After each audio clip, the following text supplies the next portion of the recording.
अन्नपूर्णा की आवश्यकता हम सभी को होती है और माँ अन्नपूर्णा हमेशा हमारे घर की रसोई में विराजमान रहती है।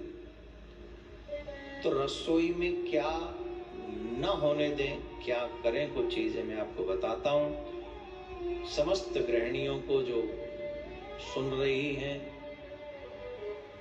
नहीं सुन रही हैं तो आगे जाके ये लोग वीडियो बना देंगे, उसका फिर आगे आप तक पहुंचा देंगे, आप शेयर कर दीजिएगा।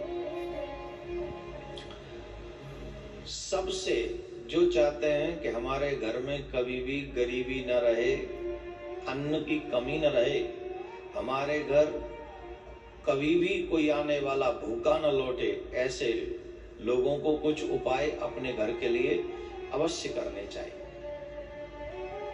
और ये सारी व्यवस्था रसोई की है, तो इसलिए माताओं की अहम भूमिका इसमें हो जाती है। पहली बात, जिस स्थान पर भोजन बनता है उसे हमारे यहाँ रसोई कहते हैं। आजकल नाम बदल गया है, वो रसोई भी समाज के साथ, युग के साथ परिवर्तित हुई, उसका नाम किचन हो गया है। अब वो किचन बन के हमारे घरों में विराजमान है।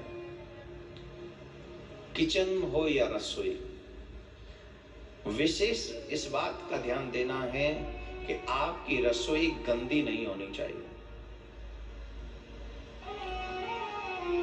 जो रसोई, जो किचन गंदी होती है, वहां मां अन्नपूर्णा वास नहीं करती है।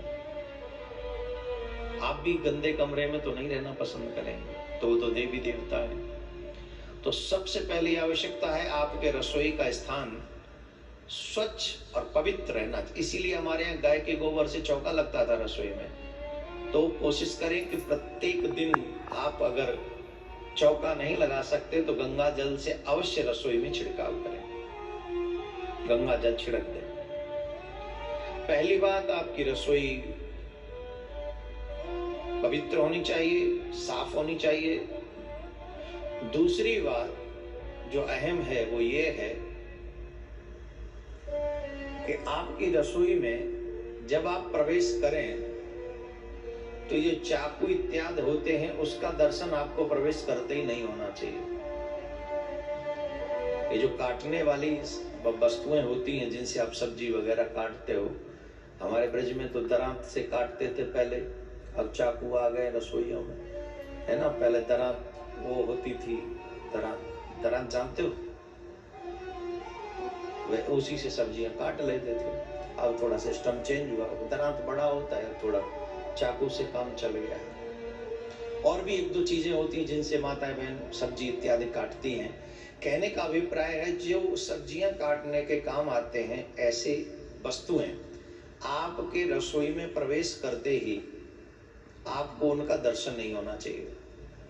इसका मतलब है उन्हें छुपा के रखो कहीं, जब आवश्यकता हो तो निकालो और फिर वहीं रख दो। अब इनका दर्शन करने से क्या होता है कि ये जितने भी काटने वाले संसाधन हैं, ये नेगेटिव एनर्जी एकत्रित करते हैं।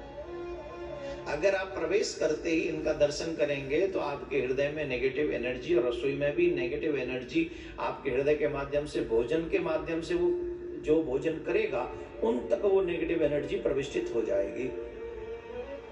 इसलिए चाकू इत्यादि से ज्यादा हित नहीं रखना चाहिए, जितना हो सके छुपा के रखे, काम करे और छुपा के रख दे, दर्शन बार बार उसका ना हो आपको। कई लोग तो मैं देखा है कमरे में भी कहीं रसोई में जाना ना पड़े इसलिए कमरे में चाकू रखते हैं, तो नेगेटिव एनर्जी आएगी ही आएगी। तो प्रवेश करते ही आपको इनका दर्शन न हो, ऐसी व्यवस्था आपको करनी चाहिए। दूसरा, अपने घर का भोजन आपको कभी भी उघाड़ा नहीं रखना चाहिए, ढक के रखना चाहिए। चाहे वो सब्जी हो, दाल हो, खीर हो, इवन रोटियां भी हो, सलाद भी हो, जो भी वस्तु है उसे आप उघाड़ के नहीं रखें रसोई में, क्योंकि तमाम ऐसी शक्तियां होती हैं जो घरों के आसपास या घर में मंडराती रहती हैं। अगर वो उघड़ी रहेंगे, आपके भोजन की संसाधन, भोजन की सामग्री खुली पड़ी रहेगी, तो उसमें कोई भी नेगेटिव एनर्जी जाके प्रवेश कर जाती है और इससे मां अन्नपूर्णा भी प्रसन्न नहीं होती। मक्खी गिर जाएगी, मच्छर गिर जाएगा। इसका मतलब है आप रसोई में सावधान नहीं हो और फिर अन्नपूर्णा माँ रुष्ट हो जाएगी तो गरीबी आने के चांसेस बहुत तगड़े हो जाएंगे। इसलिए न तो दूध, न आटा, न दाल, न सब्जी, न सलाद, न कोई भी खाद्य भोजन के योग्य जो वस्तु आपने तैयार की है वो खुली हुई नहीं होनी चाहिए, वो ढकी हुई होनी चाहिए। और सबसे अहम बात देवियों को मैं बता दूं, आपके घर में रसोई में बार बार दूध का उफनना अपशगुन है।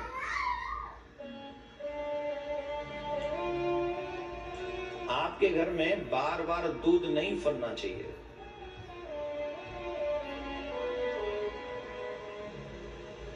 आपके घर में तेल गरम, घी गरम आपके हाथों को नहीं जलाना चाहिए। कई बार होता है ना कि तेल की एक बूंद गरम कर रहे थे किसी लिए, पकौड़ी वकौड़ी के लिए, पूड़ी के लिए घी तैयार कर रहे थे, उठ के आ गया और वो आपके हाथ में छाला डाल गया। ऐसे बार बार नहीं होना चाहिए। अगर ऐसा है बार बार आपके हाथ जलते हैं, भोजन बनाते समय हाथ जलते हैं, अथवा बार बार दूध उफनता है, तो इस बात से एक चीज समझ लेनी चाहिए कि राहु, केतु और शनि ये तीनों ही रुष्ट हैं। तो इन्हें बचाने के लिए क्या करना चाहिए? इनसे बचने के लिए बोले एक काम अवश्य करना चाहिए, घर की पहली रोटी गाय के लिए और घर की आखिरी रोटी श्वान के लिए मीन्स कुत्ते को खिलानी चाहिए। इससे राहु, केतु और शनि तीनों ही प्रसन्न हो जाते हैं। अगर बार बार दूध उफनता है तो इसका मतलब है वो रुष्ट है, राहु केतु। और वो क्या बोलते हैं, हाथ जल जाए आपको बार बार। कई माताएं बहन तो रोटी सेकते सेकते अपने हाथ जला लेती हैं। इससे भी पता लगता है कि राहु केतु की दशा ठीक नहीं चल रही। तेल गिरना, घी गिरना ये भी अपशगुन है। तो इसके लिए आपको चाहिए कि पहली रोटी गाय को दें और दूसरी जो आखिरी रोटी है वो श्वान को खिलाएं। तो इससे राहु केतु की स्थिति ठीक रहेगी। लेकिन सबसे ज्यादा महत्वपूर्ण है आप अपने रसोई को शुद्ध रखें, साफ रखें, पवित्र रखें। दूसरे, दूध गर्म करते समय ध्यान रखें कि दूध बार बार उफने ना आपके घर में। ये छोटी छोटी कुछ चीजें हैं, इनका ध्यान रखेंगे। रसोई में ही आपका मां अन्नपूर्णा का वास होता है और जिस घर में मां अन्नपूर्णा प्रसन्न होती हैं, मां लक्ष्मी उस घर से कभी जाती नहीं है। तो आप चाहते हैं कि गरीबी ना आए तो रसोई को साफ शुद्ध रखिए, दूध को फरने मत दीजिए, सावधानी से भोजन बनाइए, हाथ को जलाइए।